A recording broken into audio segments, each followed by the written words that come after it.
এখন আমার আল্লাহ বলেন, যখন দেখবা ওয়াল্লাতি তাখাফুনা নুশুজাহুন, তোমরা পুরুষেরা বিবাহের পরে তোমাদের স্ত্রীদেরকে যদি আশঙ্কা করো তারা কোনো অন্যায় কবিরা গুনাহ বা চারিত্রিকভাবে কোনো কঠিন অন্যায় লিপ্ত হয়ে গেছে, তাহলে ধরিয়া কারো কাছে বিচার দিও না, তাড়াইয়া দিও না, তারে গালি দিও না, তার বংশ তুলে গালি দিও না, বাপ মা তুলে গালি দিও না। কেননা আজকাল অনেক মানুষ শ্বশুর শাশুড়িরে গালি দেয়, মহিলার মা বাপকে গালি দেয়, বংশের নাম ধরে গালি দেয়, যার কারণে সংসারে অশান্তি আসে, শান্তি চলে যায়। ঠিক না? এখন আল্লাহ কি বিধান দিচ্ছেন? আল্লাহ বলছেন, কাউকে না জানিয়া, যেহেতু তোমার স্ত্রী, তোমরা স্বামী স্ত্রী, তোমরা তো একই ঘরে একই রুমে বাস করো, তাহলে ঘরের দরজা দিয়া স্বামী স্ত্রী একটা রুমে বৈশা তোমরা পুরুষেরা তোমাদের স্ত্রী ঘরে একটু বুঝাও, তোমাদের স্ত্রী ঘরে কি করো, একটু বুঝাও, একটু উপদেশ দাও, একটু নসিহত করো।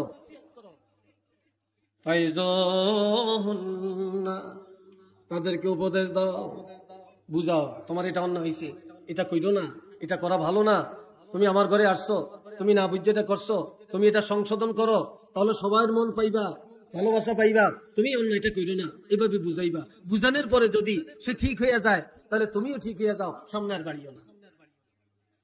যদি বুঝানোর পরে ঠিক না হয়, 2 নম্বরে ওয়াহজুরুহুন্না ফিল মাদাজি', বিছানা ত্যাগ করো।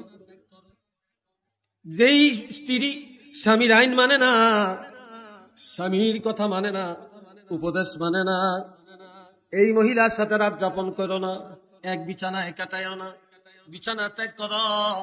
তুমি আলাদা বিছানায় থাকো, তোমার স্ত্রী আলাদা বিছানায় থাকবে, তবে ঘর ত্যাগ করবা না, একই ঘরে থাকবা, বিছানা ত্যাগ করবা। কিন্তু সাবধান, মেয়েদেরকে একা ঘরের মধ্যে রাখিয়া বাহিরের মধ্যে তালা মারিয়া তোমরা অন্য ঘরে বাস করো না, তাহলে মহিলা ওলনা দিয়া, কাপড় দিয়া, রশ্মি দিয়া, রাত্রিবেলায় গলায় ফাঁসি দিয়া আত্মহত্যা করবে এবং তুমি মার্ডার কেসের আসামি হবে। এই জন্য তোমার ফাঁসি হবে, তুমি সারা জীবন তোমার নস্যাৎ হয়ে যাবে। যদিও তুমি বিছানা ত্যাগ করো, ঘর ত্যাগ করবা না, তোমার স্ত্রীদেরকে তোমরা তোমাদের বিবিদেরকে পাহারা দিয়া রাখবা। একটু চিল্লে বলেন না সুবহানাল্লাহ। এরপরে যদি রাত্রিবেলায় বিছানা ত্যাগ করার পরে অন্ধকার রাত্রে এসে যদি স্বামীর পায়ে ধরে হাতে ধরে মাপ চায়, স্বামীর অন্যায় করছি, যার জন্য তুমি আমারে ত্যাগ করছো, আমি আর এই অন্যায় আর করতাম না, তোমার কথার বাহিরে যাইতাম না, তোমার আব্বার সাথে তোমার মার সাথে ভালো আচরণ করব, যদি এই কথা স্বীকৃতি দেয় তাহলে তুমি স্বামীও তাকে মেনে নাও। এরপরে যদি বিছানা ত্যাগ করার পর যদি না মানে, তাহলে 3 নম্বরের শর্ত হলো ওয়াদরিবুহুন্না, এবার একটু মারো। 3 নম্বরে কি করো? ওয়াদরিবুহুন্না, এবার একটু মারো। তবে মারবা যে আর মাথায় মারিও না, কপালে মারিও না, কানে আঘাত করো না, তার দাঁত ভেঙ্গে দিও না, হাত ভেঙ্গে দিও না, পাও ভেঙ্গে দিও না, চুলে ধরে টানিও না, কানে ধরে টানিও না, নাকের মধ্যে আঘাত করিও না, গালের মধ্যে এত ধরে আঘাত করিও না যে গালে দাগ পড়ে যাবে। জুলুম যেন না হয়, স্বাভাবিক ভাবে একটু মারো।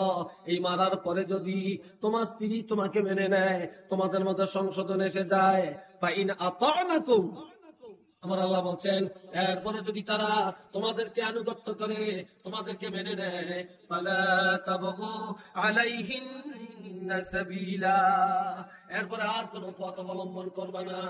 1 2 3 বলে তাকে তালাক দিয়া চিরতরে তুমি তাকে বিবাহ বিচ্ছিন্ন করে দিও না।